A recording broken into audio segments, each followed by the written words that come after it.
The security guard shouted across the street, "Sir, step away from the property! The homeowner filed a restraining order against you." 20 minutes I'd been standing there outside what used to be my house, watching neighbors drift out onto their lawns like spectators at some tragic neighborhood drama. The way they looked at me, well, it wasn't hard to guess what they were thinking. Another confused old man who couldn't accept reality. Another elderly person losing touch with the world around him. Marcus walked down my driveway, with that careful, patient expression people use when dealing with difficult elderly relatives. "Dad, please. You're making this harder than it needs to be. The court determined you can't manage property or live independently anymore." Mrs. Patterson from next door nodded sympathetically. The Johnsons whispered behind their mailbox. This probably looked like textbook family intervention, the kind thing you see in those depressing news stories about dementia and elder care. "You lost your competency 6 months ago," Marcus explained to his growing audience. Each word felt deliberate, calculated for maximum effect. The doctors confirmed it. Dad just can't take care of himself anymore. I stayed quiet, gripping the old leather briefcase Sarah had given me for my 40th birthday, the same briefcase I'd carried to court hearings for decades. They must have thought my silence meant confusion, maybe even acceptance. Here's the thing about that house, though. 37 years of life happened there. Sarah and I brought Marcus home from the hospital to that house. We taught him to ride his bike in that driveway, helped him with homework at the kitchen table, celebrated when he graduated college, when he started his business. How do you process watching your own son, the kid who used to crawl into your bed during thunderstorms, stand there explaining to neighbors why you're no longer fit to live in your own home? It cuts deeper than most people might expect. Marcus had forgotten something important about his father, though. Something that would change everything once the truth came out. This mess didn't start today. It probably began 8 months ago when Marcus's consulting business went under, and he suddenly developed concern about my mental decline. That was just the beginning. Maybe I should have paid attention 8 months earlier when Marcus started bringing Derek, his business partner, to our monthly family dinners. Those conversations kept drifting toward my supposed memory problems and concerns about elderly care. "Dad, Derek's been explaining how crucial it is for people your age to have proper medical monitoring," Marcus had said one evening over Sarah's famous pot roast recipe, the same recipe she'd perfected over 20 years of Sunday dinners. Cognitive issues often develop gradually. Family members need to be proactive about intervention. Derek would nod along enthusiastically, pulling out these official-looking medical pamphlets, studies about elderly mental health deterioration patterns, statistics about the need for immediate family involvement, and legal safeguards. The whole presentation felt rehearsed, looking back on it now. "Mr. Harold, your son's absolutely right to be concerned," Derek said, spreading papers across my dining room table. "Cognitive decline typically affects judgment first, makes elderly individuals vulnerable to poor financial decisions." What I didn't realize was that Marcus and Derek were building a case, a documented case for having me declared mentally incompetent. They were positioning themselves to gain control over my house and the $1.8 million I'd saved during 40 years of psychiatric practice. Marcus had been keeping notes, documenting my supposed confusion about routine tasks. Derek even conducted informal wellness evaluations, which I now realize were anything but informal. "The patterns are unfortunately predictable," I overheard Derek telling Marcus in the kitchen. "Elderly resistance to help, defensive reactions to medical advice, classic signs that professional intervention is becoming necessary." Marcus had forgotten something crucial about his target, though. He'd gotten so focused on my age that he'd completely overlooked my professional background. My son had forgotten that his father understood competency evaluations better than the people trying to manipulate them. Everything changed on a Tuesday at 2:30 p.m. I'd just gotten back from grocery shopping when I found Marcus, Derek, and 2 court officers standing in my living room with legal documents. What Marcus had forgotten was that I wasn't just some confused elderly man. I was Dr. Harold Chen, former Chief of Forensic Psychiatry at the State Medical University. 4 decades conducting competency evaluations, testifying in federal court cases, training other psychiatrists in mental health assessment procedures. "Dad, we need to talk," Marcus said, gesturing for me to sit while Derek organized paperwork on my coffee table. "The court reviewed the medical evidence. They've determined you're no longer capable of independent living." One court officer stepped forward with an official document. Mr. Harold, based on psychiatric evaluations documenting progressive cognitive decline, the court has appointed your son Marcus as your legal guardian. I looked at their documentation, recognized every technique they'd used because I'd spent my career fighting against exactly these types of elder exploitation schemes. The medical evaluation clearly indicates dementia progression, Derek explained, presenting forged psychiatric assessment documents. For your protection, you'll be relocated to managed care while Marcus handles property management. Marcus had forgotten that he'd targeted someone with intimate knowledge of psychiatric evaluation procedures, someone who understood competency law and the specific diagnostic criteria used in mental health assessments. He'd forgotten that his father had written federal guidelines for preventing exactly the type of fraud they were attempting. The real shock came that night when I put together the full scope of what Marcus was planning to steal. That evening felt different, heavier. I'd discovered Marcus's systematic plan. He wanted control over my $1.8 million estate, my medical practice assets, the house I'd owned for 37 years. Marcus had been working with Derek, who wasn't just a failed business partner, but a paralegal specializing in elder guardianship cases. Together, they'd created comprehensive documentation supporting claims of cognitive decline. I'd overheard Derek on a phone conversation. Target assets include the house, practice sale proceeds, investment portfolio. Total value approximately $2.5 million. Once guardianship is established, liquidation can begin immediately.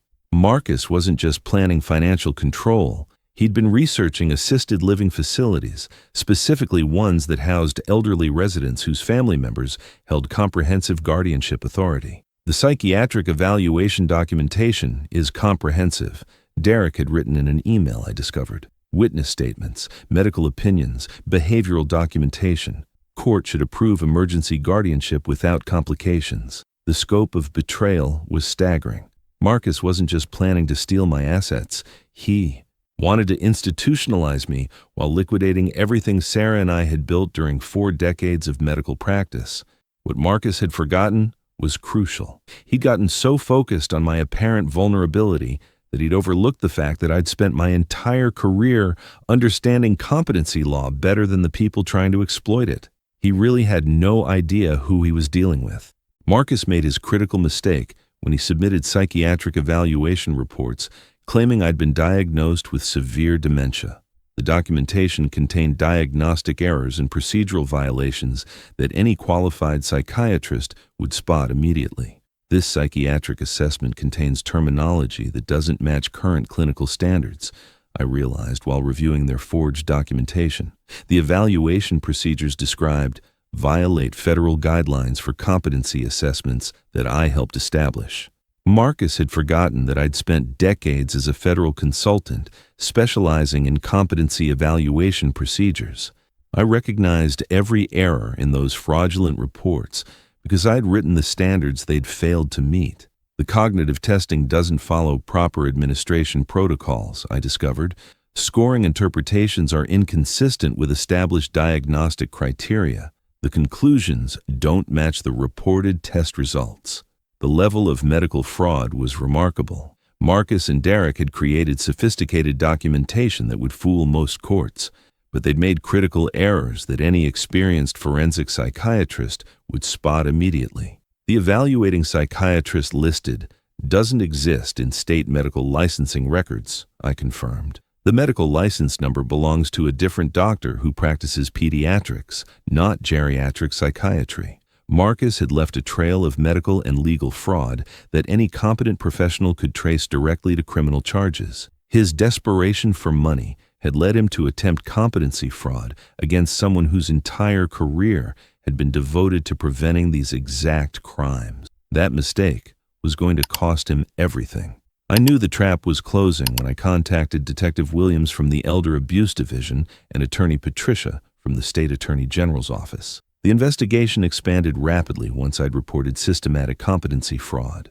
Dr. Harold, we've discovered that your son has created quite an extensive criminal enterprise, Detective Williams explained. Fraudulent guardianship through manipulated psychiatric assessments, forged medical evaluations, falsified competency testing. The evidence was overwhelming. Marcus had enlisted Derek's legal knowledge in creating a comprehensive fraud scheme targeting not just my financial assets, but my fundamental civil rights.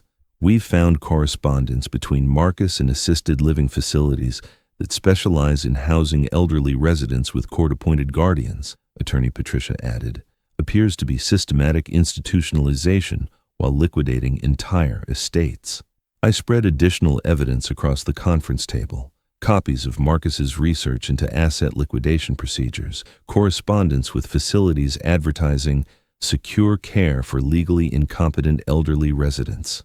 His plan was remarkably comprehensive, Detective Williams noted. Create fraudulent, psychiatric evidence, gain emergency guardianship, institutionalize immediately, begin systematic asset liquidation. Marcus had forgotten that he'd targeted someone with intimate knowledge of exactly these types of systematic medical crimes. I'd fought similar cases for decades as a federal consultant. The investigation revealed that Derek's paralegal firm had been providing similar guardianship services for other elderly clients. A broader pattern of systematic elder exploitation. The trap was almost ready. That evening felt surreal when Marcus called to check on my adjustment to the assisted living facility where he'd planned to place me. His voice carried the same caring concern he'd used for months while systematically planning to destroy my independence. Dad, the managed care facility we've selected specializes in residents with your type of cognitive challenges, professional medical oversight. You won't need to worry about complex decisions anymore. I could hear the confidence. Marcus was probably calculating how quickly they could begin asset liquidation once I'd been institutionalized. Actually, Marcus, I've been having some interesting conversations recently, I replied calmly, with investigators from the Elder Abuse Division, prosecutors from the State Attorney General's office, psychiatric colleagues who've reviewed your fraudulent medical documentation. Long pause. I could practically hear his mental gears shifting. Dad? What kind of investigators? Are you feeling confused about routine medical procedures? The kind who specialize in elder exploitation, competency fraud, forged psychiatric evaluations. They seemed very interested in your collaboration with Derek and the medical evidence you fabricated. Marcus's breathing had become rapid, shallow. He was realizing that his criminal planning had been completely uncovered. Dad, I think you might be experiencing paranoid delusions, Marcus said desperately. Maybe Derek and I should come over to discuss your treatment options. His voice was shaking now. Marcus understood that his criminal enterprise was collapsing. What Marcus had forgotten was that his father wasn't just some confused elderly man. He was someone who'd spent decades testifying against people exactly like the criminal Marcus had become in federal courts. He was losing control. That night felt heavy with disappointment and rage at his calculated betrayal of everything I'd tried to teach him about medicine, ethics, protecting vulnerable people rather than exploiting them. I sat in the study where I'd spent countless evenings reviewing psychiatric cases, examining the comprehensive evidence file investigators had assembled about Marcus's systematic fraud. The investigation revealed that Marcus's scheme was extensive. Over 10 months, he'd created fraudulent medical documentation, enlisted legal accomplices, built infrastructure for liquidating my entire estate. Dr. Harold, Detective Williams had explained, your son's computer contains detailed research into secured memory care facilities located far from anyone who might question guardianship arrangements. The evidence painted calculated cruelty beyond simple financial theft. Marcus had been planning to destroy my life completely. Steal assets, sell the house, have me declared mentally incompetent, warehouse me in institutional care where I'd never expose his crimes. I thought about Sarah, who'd been so proud of my psychiatric work, my dedication to protecting vulnerable elderly patients from exactly the types of systematic exploitation Marcus was attempting. Tomorrow morning, Marcus would discover that he'd targeted not just any elderly man, but someone whose entire medical career had been devoted to understanding and preventing exactly the types of crimes he was attempting. Tomorrow, everything would change. The confrontation came quietly when Marcus and Derek arrived at what they believed would be my final day in the house. Their confidence was obvious as they approached the front door. Dad, the transport van from the care facility will be here in an hour, Marcus began, entering my living room while Derek organized final guardianship paperwork. You'll be much safer with professional medical supervision. The managed care staff understands your specific cognitive challenges, Derek added, presenting documents for my signature. You won't need to worry about complex financial matters anymore. I looked at them calmly from my favorite chair, the same chair where I'd spent decades reviewing psychiatric evaluations during my medical career. Before we proceed, I said quietly, I'd like both of you to understand something important that Marcus seems to have forgotten about his father. The front door opened. Detective Williams entered, followed by Attorney Patricia and 2 additional investigators. Marcus Chen and Derek Thompson, Detective Williams announced formally, you're both under arrest for conspiracy to commit elder abuse, systematic competency fraud, and filing falsified psychiatric documentation with federal courts. Complete silence. Marcus's face went from confident to terrified in seconds. Derek began frantically gathering papers. I simply folded my hands and smiled quietly at my son. Marcus, you forgot something very important about your father. I am Dr. Harold Chen, former Chief of Forensic Psychiatry at the State Medical University. I spent 41 years developing the federal guidelines you violated while attempting to defraud me. He realized what I truly was. Justice came quietly that afternoon when federal agents filed comprehensive charges against Marcus and Derek. Both men were facing multiple felony charges related to their elaborate competency fraud scheme. Marcus Chen and Derek Thompson are being charged with elder abuse, conspiracy to commit healthcare fraud, filing false psychiatric documentation, Detective Williams explained. They're facing 18 to 25 years in federal prison. Derek's paralegal license was suspended immediately. Marcus's assets were frozen. His business was shut down. The hardest part was explaining to my grandchildren that they wouldn't see their father for 18 years, that the college funds Sarah and I had established were safe only because we'd caught Marcus before he could liquidate them. 6 months later, I addressed the American Psychiatric Association's annual conference about preventing elder competency fraud, using Marcus's case as a detailed example of how sophisticated criminals exploit medical procedures to victimize elderly people. The presentation was well received, with several states requesting copies of the materials for their own elder protection training programs. Sarah would have been proud that I'd used this terrible experience to strengthen protections for other vulnerable seniors across the country. The irony wasn't lost on me. Marcus had tried to use my professional expertise against me, never realizing that same expertise would ultimately be his downfall. Sometimes, the very thing someone thinks makes you vulnerable becomes your greatest strength. Sometimes the quietest revenge is simply remembering who you are when others choose to forget. Marcus had calculated that his elderly father would be easy prey for sophisticated competency fraud, but he'd forgotten the most important detail about his target.